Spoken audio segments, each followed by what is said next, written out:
welcome to the Hanford Dixon Show. I'm Gabriella Cruz alongside the top dog. It's good to see you, my friend. It's been a minute. How was your Browns cruise? Gabby, I tell you what, it was just absolutely fabulous. Anytime you have a chance to go and just mingle and sit down and talk to a bunch of Browns fans, it just makes it really, really great because what we do is I could tell you this, it was a lot more work than I really thought it was going to be. I mean, it was good. It was good. Don't get me wrong, but it was a lot of work. Just to give you an example, I would say every night you had to sit down and have dinner with a table of about 10 to 12 Browns fans. And each one of them, man, I tell you, they could sit there and you can't go anywhere and they could just drill you. I mean, absolutely drill you with questions after question after question after question. And you're sitting there and you're answering. And we had a good time, but I just couldn't go anywhere. I was just right there. So that was good. And then we... so you got peppered with questions, huh? Yes. They put you on the hot seat. Yes, they did. They put us on the hot seat. And then there were autograph sessions, sometimes as many as 2 a day. And you're just sitting there and you're in this room. And, boy, I tell you, you're talking about long, long lines. And, you get a chance to, the questions, and then autographs, and then take some pictures with them. And I know you had the longest line. I did. And what they did, they pretty much came through all of us, though. But Browns fans, as you know, I don't have to tell you, they're just a special breed. I mean, they really are. And they're very, very passionate about their Browns team. And I had, and just the Browns colors. I mean, they came and they had on their outfits and their colors, and I think we pretty much took over this ship because I want to say the ship, and I don't have to tell you, you've been on a cruise before? No. Okay. Bones, you been on a cruise before?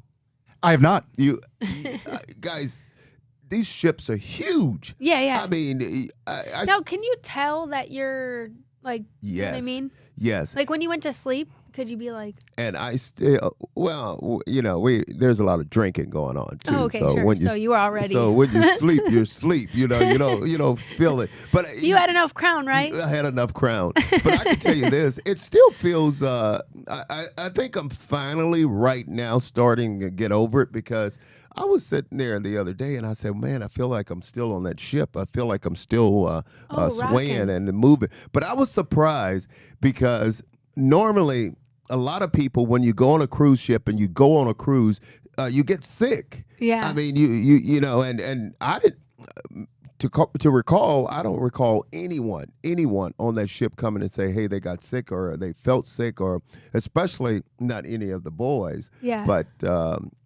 it was, and on that ship, you're not going to miss any meals. I could tell you that. Okay. You're not going to miss any meals. I was going to say, you got the oversized hoodie on because you got a little food baby still. Hey, what's wrong with you? You be nice over there. I thought I liked you, but maybe I'm going to change my mind. But, there's 3 meals a day. Obviously, there's breakfast. Oh, that's nice. What did you have? I'm so excited to hear. They're like buffets. I mean, you go in there and I was surprised because I like grits. Mm-hmm. You probably like oatmeal. It's too bland. Because if you like oatmeal, you don't like grits. If you like I'm grits, a grits. I like butter. And, the grits. They had grits. They had sausage. They had bacon. They have eggs. They have omelet. I mean, toast. And then there's all the pastries. I mean, just everything they had on the ship. If you want something to eat, it was there. And of course, lunch, there's a buffet. And then dinner, there's a buffet. And you go back and you can go many times as you want. But they also had some a really nice steakhouse they had on the ship. They also had hibachi. Whoa. Yeah, they had hibachi. So they had, and you can eat, this is what's crazy. They had the best pizza in the world, and they served that pizza pretty much 24/7, and that was a mistake. And they served them on like little thin crust. Oh, I love thin crust. Yeah, and they only had pepperoni, and pepperoni two kinds. You can get pepperoni or just cheese. And I'm telling you, that pizza line stay packed. This is so detailed. I'm sure anyone watching is going to go get some snacks now. So anyone I could tell you, I mean, if you should just really, really go on a cruise if you haven't been on one, because it's just absolutely fabulous. And I'm surprised you haven't asked me about the port that we hit. I was going to ask which players came. But we went to, we were in Jamaica. Oh, okay, yeah. We were in the Bahamas, and we had beach parties, and we pretty much just absolutely had a blast. And you could spend a lot of money on these cruises too, because oh man, they have all kind of little shops and things. They had all those Louis Vuitton purses you like. Ooh. That was right there. So you should have been there, because you'd have spent too much money. So you did right to stay and not you go. take me for a Louis Vuitton girl, right, and not go on this cruise. But Gabby, and to just sum it all up, it was really, really fun. Had a good time with the boys. Yeah, which boys went? It was, let me see, we had myself, Reggie Langhorne was there, Josh was there, Kevin Mack was there, Felix Wright was there, we had John Hughes, we had, he's huge. You remember I was telling you about him? Webster? No, big guy. John Greco? John Greco was there, but he was a defensive tackle. I think we've had him on the show a couple times. Come on, guys. Okay, wait, let me think about it. Jamie Meter. No, come on. I can't believe I can't think of his name. Give me the first initial. He's going to kill me. I mean, he's huge. We had him on? Yeah, he was on with Nick. I don't know. I told you, and you called his name. I did? Yeah. Phil Taylor. Oh, Phil Taylor. Yeah, Phil was there.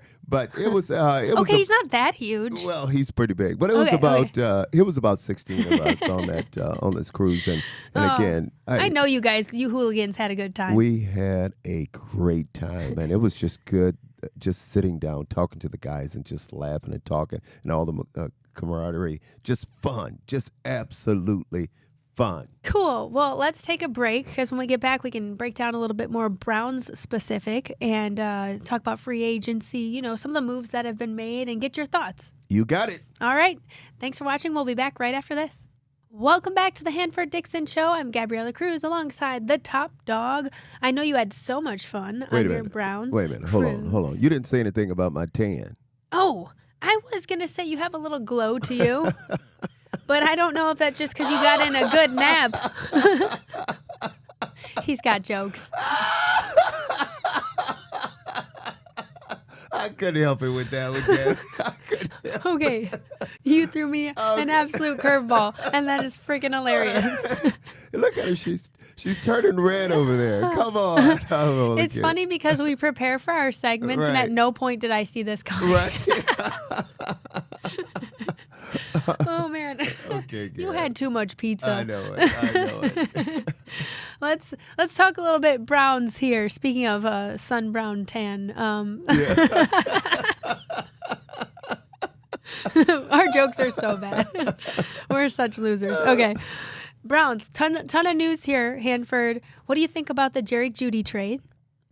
I'm pretty excited about it, because he's a guy, I mean, you guys know, and I don't make it a secret, that I'm a huge Alabama fan. And obviously that's where Jerry Jeudy played his college ball, and he was a phenomenal wide receiver with the Alabama Crimson Tide.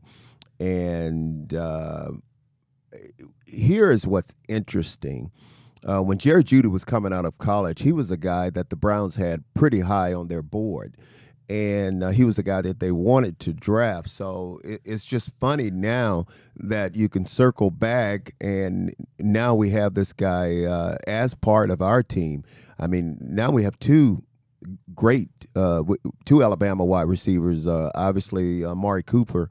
And if you talk to Jerry Jeudy, I listened to some of the things he said. He's really, really excited about being here. He's happy to be here. He's really, really happy to play with Amari Cooper. And Amari Cooper is a guy that he's pretty much patterned his game after, so he's looked up to. So he's really, really happy. And we, I think we just restructured his contract too. So he's excited and he's ready to go. And I'm really, really happy about having him. I think it's just an amazing addition to our football team. I think it'll be a nice, fresh chapter for him. And like you said, him and Amari being good buddies and him looking up to Amari, that's going to be some good energy. Yeah, and you know what, Gab? It's always good to try to get some more weapons for Deshaun.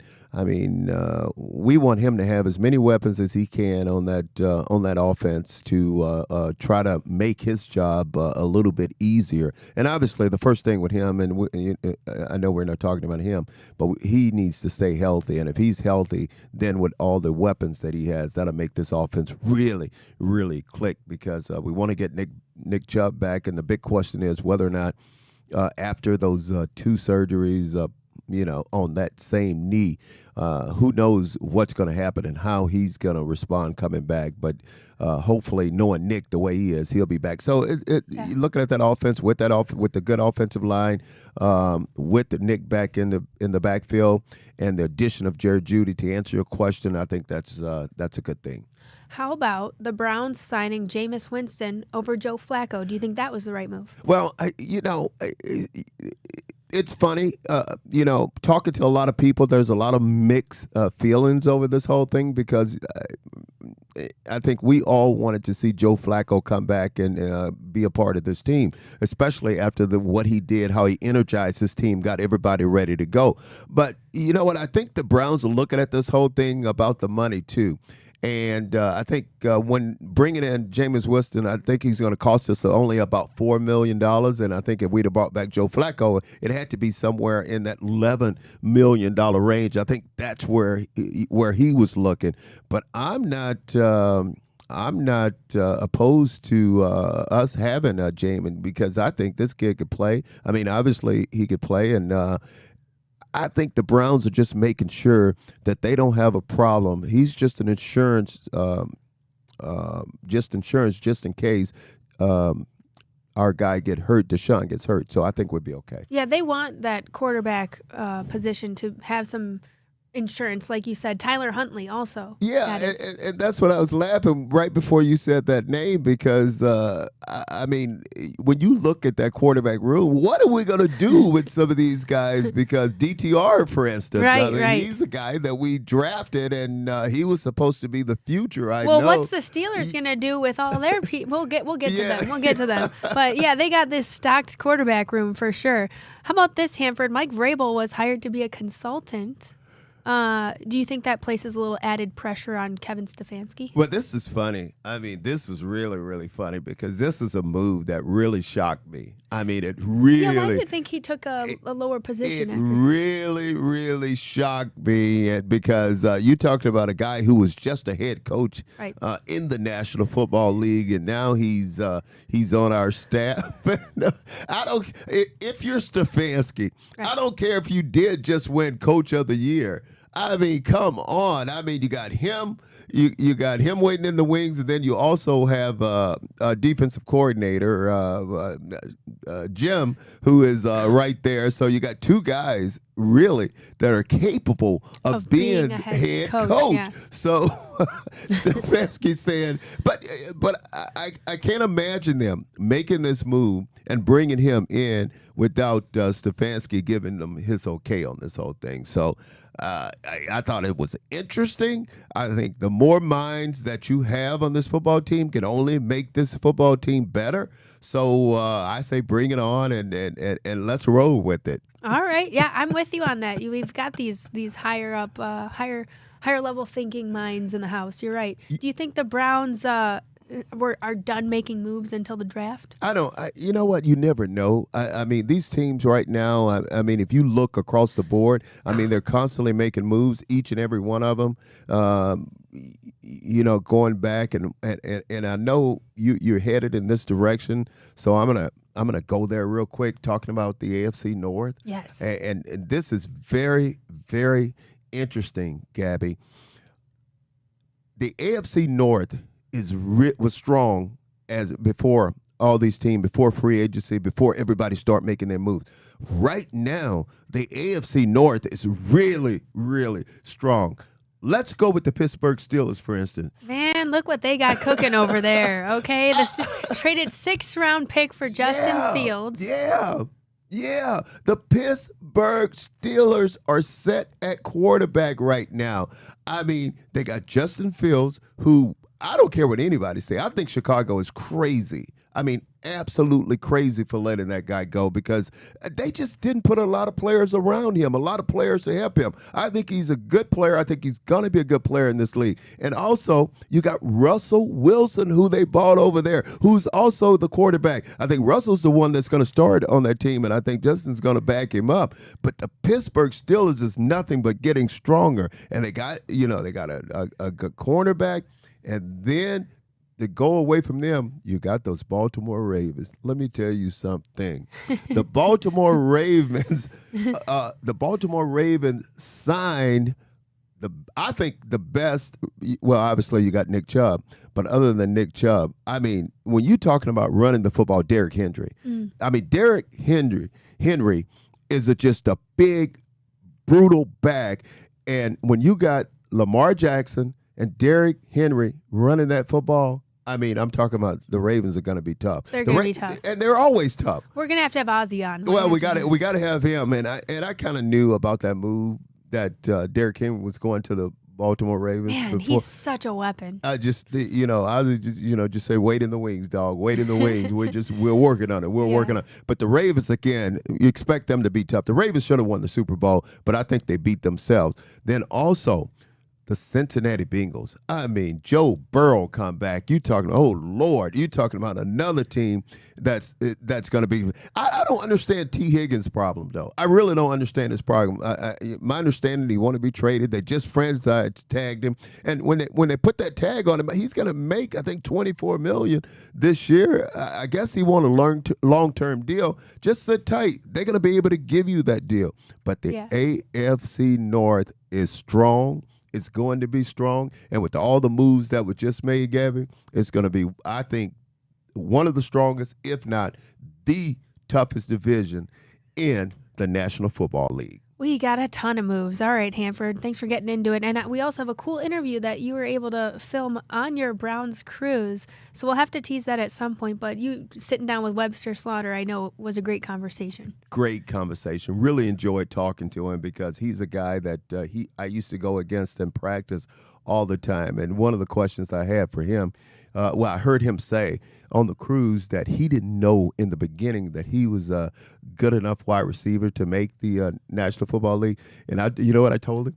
I said, all you had to do was ask me, because the first time I got down to cover you, I knew then that you were good enough. Oh, that's cool. Well, we're looking forward to that interview. Thank you so much for watching. That'll be coming up on the Hanford Dixon Show. Welcome back to the Hanford Dixon Show. I'm Gabriella Cruz alongside the Top Dog. We know you had such a good interview on this Browns cruise with Webster Slaughter, so we're going to cut just to that. This is the Hanford Dixon Show. We're on a cruise here, a ship, with my boy Webster. As you guys know him, Webster used to play a wide receiver for the Browns, and he and I had those classic battles in practice, made each other better. Web, what you been up to? Well, I'm a pastor now at King's Pavilion Ministries in Missouri City, Texas. Got my pastor and some of my family here on the cruise with me. Then I'm also on the side, do some like river tables, making stuff like that. But I'm more into the ministry. I go and see in them facilities, 3 different ones once a week, and I do ministry there on the memory care side, the assisted living side, and also independent side. Okay, well, I know you was telling me a little bit about those tables, and before we finish here, I'm going to give you an opportunity to tell us a little bit more, and if someone want and where they can find those tables, that'd be great. Have you had a chance to follow the Cleveland Browns anyway? I know you're not here and you don't follow them on a daily basis, but yeah, I'm always looking after them. We went up to the watch party when they played the Texans up there in Chicago. They had me up there, and also we come down about 2 or 3 times a year maybe, and we get a chance to see them here, if not at the game, on television for sure. But we're always watching them. We were excited this year to give them a chance to go to the Super Bowl. Unfortunately, it fell short for them, but we look forward to next year, and Lord's willing, we'll get it together. You know what? I was sitting here laughing to myself when I heard you were telling a story about when your rookie season and you didn't know whether or not you were good enough. And I was sitting there laughing because I wanted to say all he had to do was ask me. Because the first time that I jumped in and I was bumping running you, I knew then the star that you were going to be, because you're just so fluid. And I could just see it right now. How Webster just getting away from the jam, and you didn't really have a problem getting away from the jam from a lot of defensive backs that was trying to jam. But you know, I didn't really know what to expect when I came here, and as far as not having the confidence to know, all I knew I could do was I had to fight my way through to get it there. You know, I didn't know that I had the talent that I had, to be honest with you. But I thought I ain't going home, so whatever I got to do, I'm gonna stay. But we had a wonderful time going against the secondary we had in Top Dawg, Minifield, and then Flex over there. It was a serious wake-up call for me, but a blessing also, because it taught me to learn from the best. So when I faced people on game day, it was like cake for me as far as I was concerned. Well, I always like to ask a lot of the professional athletes this question, because I know when it kicked in for me. But when did you really, I know you from high school to college, and then when did it really kick in for you that you knew that you were good enough to be a professional football player?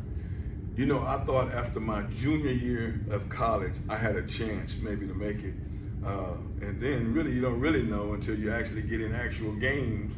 And so once that first rookie year, those games against those Pittsburgh Steelers and how pumped they were, and then the game that we won the game in an overtime catch by me, it was sort of me saying, okay, maybe I can do this long time, and so that's probably when I had the most confidence. Is there one particular play or anything that you made that stands out in your mind that take you way back and make you feel pretty good? You know what, I always point back to my rookie year, because rookie year I didn't know much about what I could do. And so in the rookie year against the New York Jets, when we were down by 10 points in a playoff game, and I catch that pass on the 2 or 3 yard line to send us into overtime. I remember that definitely, and because of the angst of the fans against the Pittsburgh Steelers, all those games I remember, and had great memories of those and any division opponent, really, because we really had to bear down on them. Well, can you believe that we didn't win, that we didn't go to the Super Bowl? I mean, 3 AFC Championship games. I mean, I still today I have to touch myself, and I just can't believe that we just didn't get over that. Just imagine, my first 4 years in the league, I played in 3 AFC Championship Wow. games. Can you imagine we just going to one of them? You know what I mean? And the way we lost, that's the thing that kind of gets me. We had opportunities in each one of them to go to the Super Bowl, and we failed there. But I'm really proud of the team we had and put together on field, and obviously the fans they come out in droves to appreciate us, and we appreciate them too, so yeah. Anything you want to say to the Cleveland fans? Obviously, I know you miss them because you were in town. Didn't you do the guitar one game, or you did? I sure did. Yeah, hey, I sure did. I don't know. That's kind of dangerous at first, isn't it? They're flying everywhere. But you know what? Our fans are the best in the world. I say that, and people say that, and they think it's in jest, but it's not. I played in 5 different teams, and Kansas City they have good fans. The Oilers had good fans, but none of them compare to these fans. I mean, it's a new breed, and being dogs, it's good to say that they're new breeds, and they raise their children up in the Browns culture, And so this cruise is one of the most eye-opening things that I've experienced with these fans. They are so passionate, even more than I even thought. But I appreciate them just as much as they enjoyed watching us. Well, that's what I was going to talk about real quick. We are, as you guys don't know, we are on a cruise right now on the seaside, and there's 16 of us ex-players, and we're interacting with the fans. And how have your experience been? I didn't know it was going to be, like you said, this much fun. Right. But I've had a pretty good time here. Absolutely. A couple fans came up to me on the beach yesterday and said, "Wow, man, I didn't think we'd be able to get this close to you guys, to be able to touch Hanford, Dixon, and Webster Slaughter and stuff like that." And so I said, this is what this whole thing was about, us mending the bridge or closing the gap between the fans and the players. And we know how much they love us. We wanted to share with them how much we love them. Well, you know why I'm laughing? Because I got to tell you this. You don't know I got some of that footage of you. You know, and for you guys don't know, we did these games interacting with the fans. And Webb, you had, I just can't do I can't wait to show some of that of you having that. We had a blast, no doubt. But tell us now, getting to the end of this thing, tell us about, you say you were, what are you making and how do we find out about it? Well, I don't have the information for you to send you to now. Okay. But what I'm making is river tables. I make bistro tables. I make desks. I make dining tables. I make a couple dining tables. One dining table I'm making now has authentic artifacts from Africa set in it, with also some spears from Congo, from the Congo antique spears, and set in resin and wood slabs. So I do that. I will try to get the information to you, and maybe you can put it out later. Yeah, you get that information to me, and we will put it out and make sure everybody can see that. But Big Dawg, I just got to tell you, man, I've been trying to get you on the show. I know you've been busy, but really appreciate you spending your time. And I just thought it was just so inspirational, because I am a very, very, very religious guy, because I tell everybody, I remember first when I left home, one thing my mom and dad gave me was a Bible, and I never will forget it. They said, "Son, if you keep God first in your life, everything else will work out for you." And that's something I learned over my lifetime too, man. Put God first and everything else will be added to you. Everybody needs to know Jesus Christ as their Lord and Savior. You know, and I know I'm not perfect. I don't do things the way I'm supposed to do all the time, but God's grace is sufficient for us. It abounds more wherever our sin abounds. And so I can count on that when I can't count on me. Ladies and gentlemen, the great Webster Slaughter. Amen. Love you, top dog. You too, my friend. Thank you, baby. Okay, appreciate it. Yes. Great interview, Hanford. I know you meant to say just pinch yourself. Well, that was for you. That part was for you. That was very well done. You're still laughing about that one. We gave him a hard time. We know we're always joking with you. Really well done, and what a cool guy. You know, he had to go into his preacher mode a little bit. You know what he did, and I didn't tell you this, but you know, there were an actual wedding on the ship, and this couple. Obviously, they're a Browns fan, and they wanted to get married. And Webster was the one that officiated the service.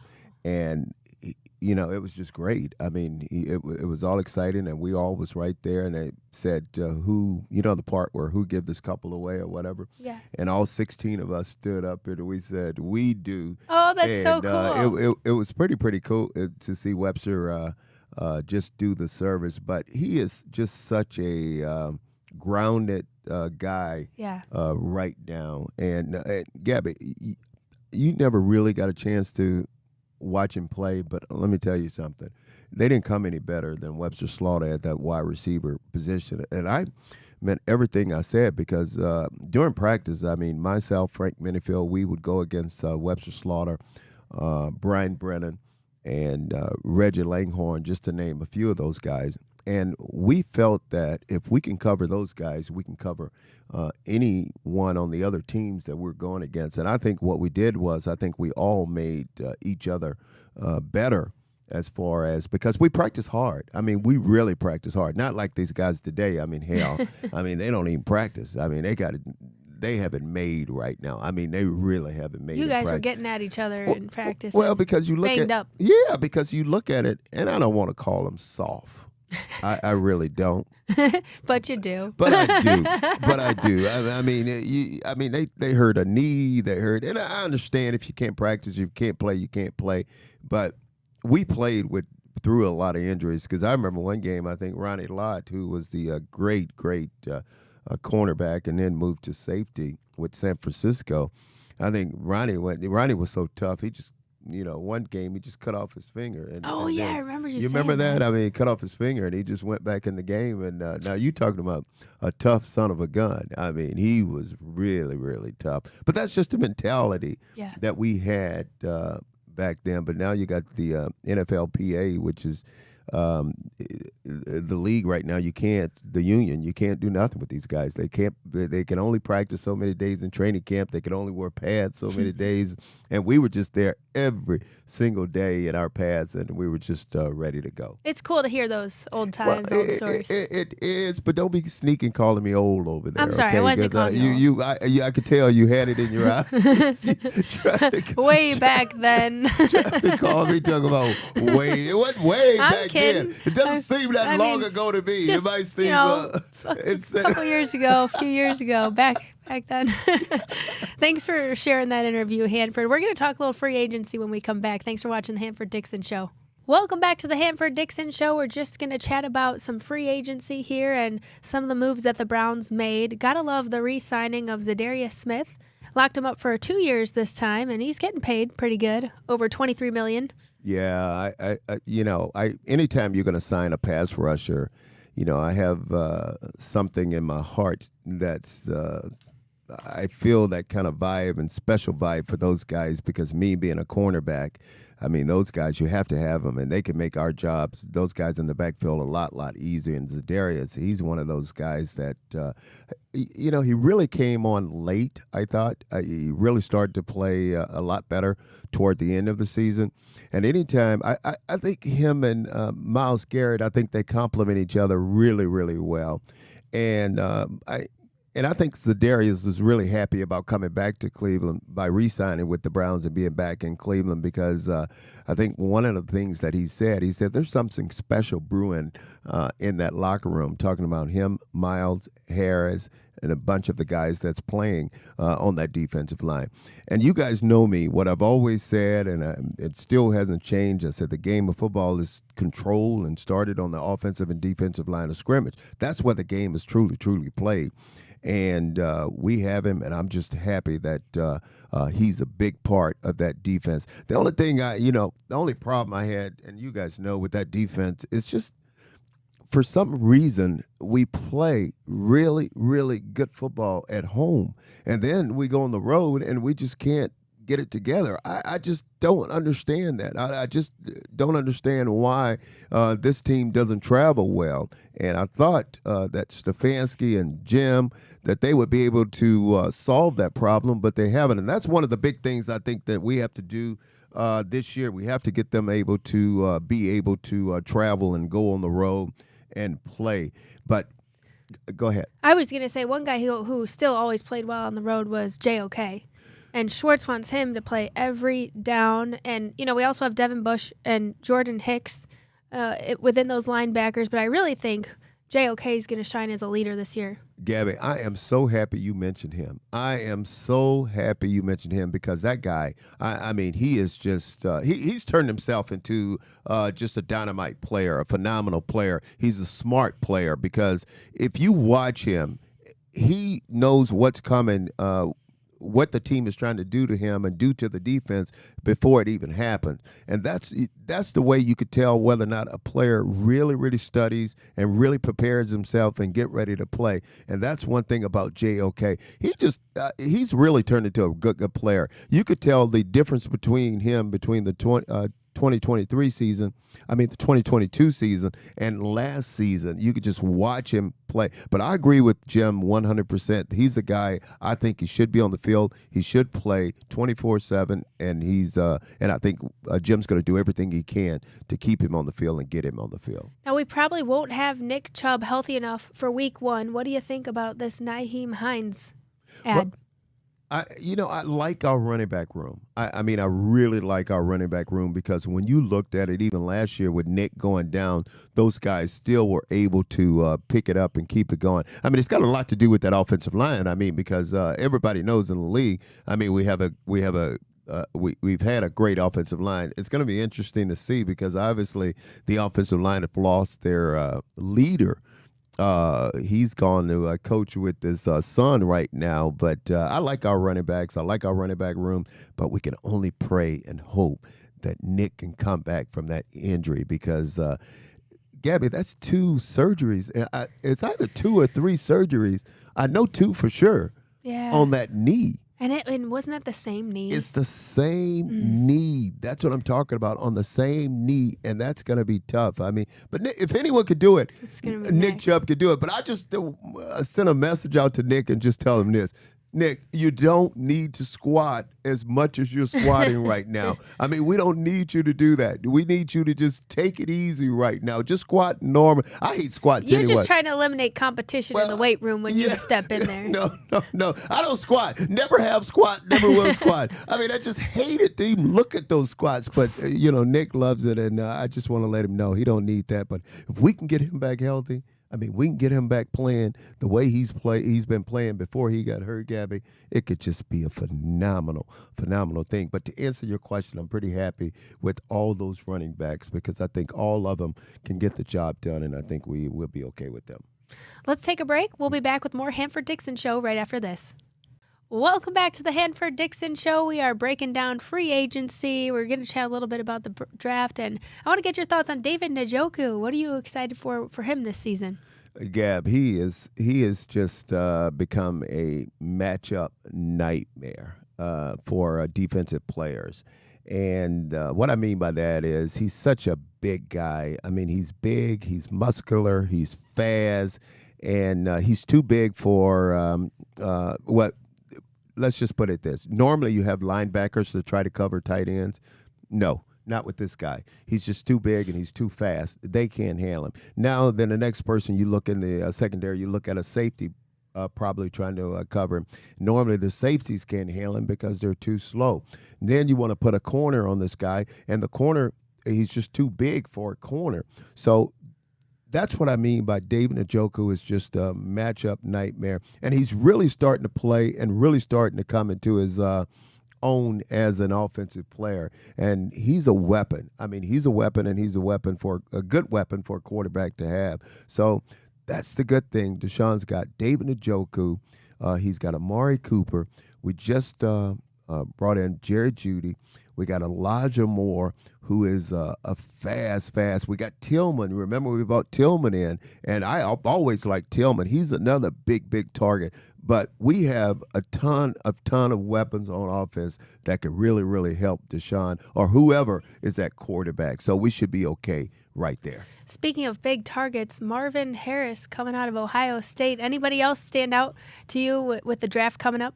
Boy, you talking about Marvin? I have him. I think he's not going to last long in this draft. I don't think he'll go last past the 4th pick, and I think the Cardinals have the 4th pick. So this kid could play. He's a big kid. He's ready to go. But also, now I wasn't happy with what the Bears did, obviously, and I talked about it earlier. We talked about it earlier. Trading Justin Fields to the Pittsburgh Steelers. First of all, I don't want to see him in the AFC North, but he is there. But now, what are the Bears going to do? Yeah, well, they don't have a choice right now. They got to go with Caleb Williams, the quarterback out of USC, or they got to go with this kid Daniels, who's a quarterback out of LSU. It's got to be either one or two of those guys. That's probably who they're going to draft because they just don't have a quarterback right now, and they have to go with those.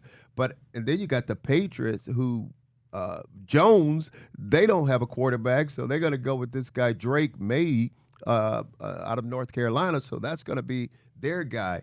But listen to this: there's the tight end out there. And I was just talking about David Njoku, but Georgia has got a kid.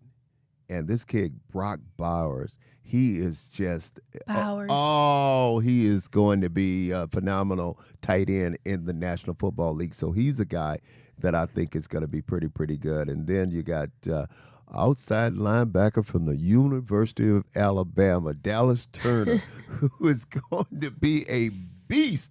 So it's a lot of good players out there, I think, as far as this draft is concerned. And that's why the draft is just so exciting, because, you get a chance to watch these young kids. They're coming out of college and they get a chance to play in the National Football League. And that's where, it all started in Pee Wee football, high school football, college football, and then to the National Football League. That's where it all goes for these guys. It's exciting. Does it get you inspired to get back in the gym after your week off? Yes. On the cruise? Yes, because I didn't hit it at all. I took the whole week off. And you know what? You would bring that up, wouldn't you? Listen, the only thing is I was sick all week, so you and me both got to hit the weights. Oh, you're a runner, though. You I like run, to yeah. run. You haven't had that good sweat in a while, have you? What, the lifting sweat? No, Like when running when you get out there and you run, you like that, because I used to be a runner. I used to run like 7-8 miles a day, and I'm telling you, that sweat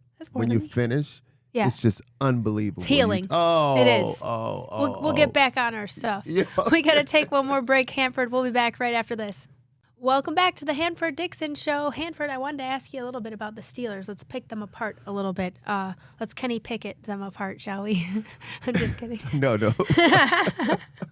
They traded Pickett, got rid of Rudolph. Obviously, they get Russell Wilson and Justin Fields, but they also got rid of one of their top receivers, Deontay Johnson, and then they got Dante Jackson. Yeah. It's funny. You get those, I'm the same way. I get those kind of mixed up a little bit. And they had George Pickens and Kenny Pickett at one time. Like, it was getting tough with these names. And it's this is the thing about those Pittsburgh Steelers. They have always been a thorn in our side. They really have. And looking at them last year, everybody said this team was dead. They were just dead. But it all starts with their head coach, Mike Tomlin. He figures out a way. He finds a way to keep this team right in the thick of everything. And again, two quarterbacks. Not one. He get rid of all that stuff that he had as far as a quarterback last year, and he bring in two top guys, Russell Wilson, and then he also Justin Fields, two guys that want to go there. And my understanding is Justin Fields went to the front office and told them that he wanted to. Because they had put him on hold, and he said he wanted to go to the Steelers, and obviously the Steelers wanted him pretty bad. And when you give Mike Tomlin and his coaching staff a team like he inherit these two guys, it's going to be awesome for those guys. Now, we ain't even talked about the defense. They brought in two very, very important parts of that defense. They got a linebacker who I have a lot of respect for, played for the Baltimore Ravens last year, Patrick Queen, who is just unbelievable on making plays. He's a guy like JOK, like him, very smart linebacker, always seems to be in the right place at the right time, know how to get to the right place. And then they got a cornerback, Dante Jackson, who they acquired through that Carolina deal. He's the guy that's going to come in and help this football team. So the Pittsburgh Steelers are just going to be really, really tough. But again, I said it before, that whole AFC North is going to be tough. One of the toughest divisions in football. And again, I think every single team will and should make the playoffs this season. Of the AFC North. Of the AFC North. They're strong. They're very strong. And we got to have your boy Ozzy on to chat with us a little bit about. We will, because he don't have a choice. He's got to come in, because he and I, we got a couple of golfing trips lined up and ready to go here. Oh, shortly. Of course you do. Yes. Well, he's always a great interview, and it's good to talk shop with him. We got a lot going on. And would you accept my apology if I was a little sluggish today? Again, I'm just getting back from that cruise. So. I know you're filtering out some of that crown. It's good to see you back, my friend. Some people say I'm no good. Yes. Crazy as can be. Thanks for watching the Hanford Dixon Show. We'll see you next time. I get time. drunk in the morning, stone in the afternoon. I ain't asking nobody for nothing. See you later, y'all.